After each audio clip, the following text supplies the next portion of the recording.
আমিনাবির বেতন প্রথমে 20% বৃদ্ধি পেয়ে পরে 20% হ্রাস পেল। আমিনাবির বেতন শতকরা কত পরিবর্তন হলো হিসাব করে লিখুন। তো এটা হচ্ছে লেন্দি প্রসেস।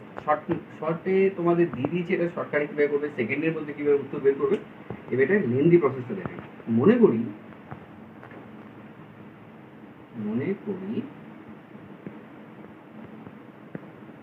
আমিনা বিবির বেতন 100। ওকে, এবার প্রথমে কি হচ্ছে 20% বেড়ে গেছে, তাহলে বেতন 20% বৃদ্ধি পেলে বেতন হবে কত? 100 ছিল, 20% মানে কি 100-র মধ্যে 20% মানে 20 টাকাকেই বোঝায়, তাহলে প্লাস ইজ ইকুয়াল টু 120 টাকা।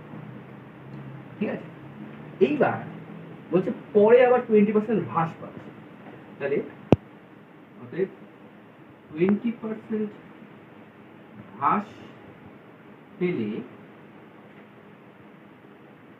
বেতন হবে কত? হবে আছে হচ্ছে 120, এখন 20% হ্রাস পাচ্ছে। আচ্ছা 20% শতকরার অঙ্কে যখনই 20% বলবে তখন তোমাকে বুঝে নিতে হবে যে 100-র মধ্যে 20 মানে 100-র মধ্যে 20 কমে গেছে, তাহলে 100-র মধ্যে যদি 20 কমে যায় তাহলে কত বোঝাচ্ছে? 80 বোঝাচ্ছে। তাহলে একে 80 দিয়ে গুণ করবো, তাহলে কিন্তু 80/100। দেখো একটা জিরো কেটে গেল, একটা জিরো কেটে গেল, 8 বারং কত? 96। তাহলে এইটা হচ্ছে বর্তমানে আমাদের আমিনা বিবির বেতন। দেখো 20% বেড়ে গেছিল, বেড়ে গিয়ে হয়ে গেছে 120 টাকা, আবার 20% হ্রাস পেয়েছে, হ্রাস পেয়ে হয়েছে 96 টাকা। কিন্তু আমরা ধরে নিয়েছিলাম কত? আমিনা বিবির বেতন ধরেছিলাম 100 টাকা, তাহলে ultimately end of the day দেখতে পাচ্ছি যে আমিনা বিবি 96 টাকা বেতন পাচ্ছে। তাহলে আলটিমেটলি তার বেতনের কতটা পরিবর্তন হলো? 4 টাকা কমে গেল। অতএব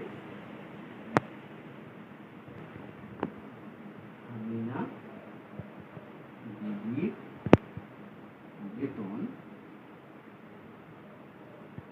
100 minus 96 is equal to 4% হ্রাস। ঠিক আছে, এটা হচ্ছে অ্যান্সার। এটা লেন্দি প্রসেস ছিল, এটা ভালো করে প্র্যাকটিস করো। দুটো প্রসেস দেখানো আছে তোমাদেরকে, যেটা ভালো লাগবে সেটা শিখবে। ওকে, চলো।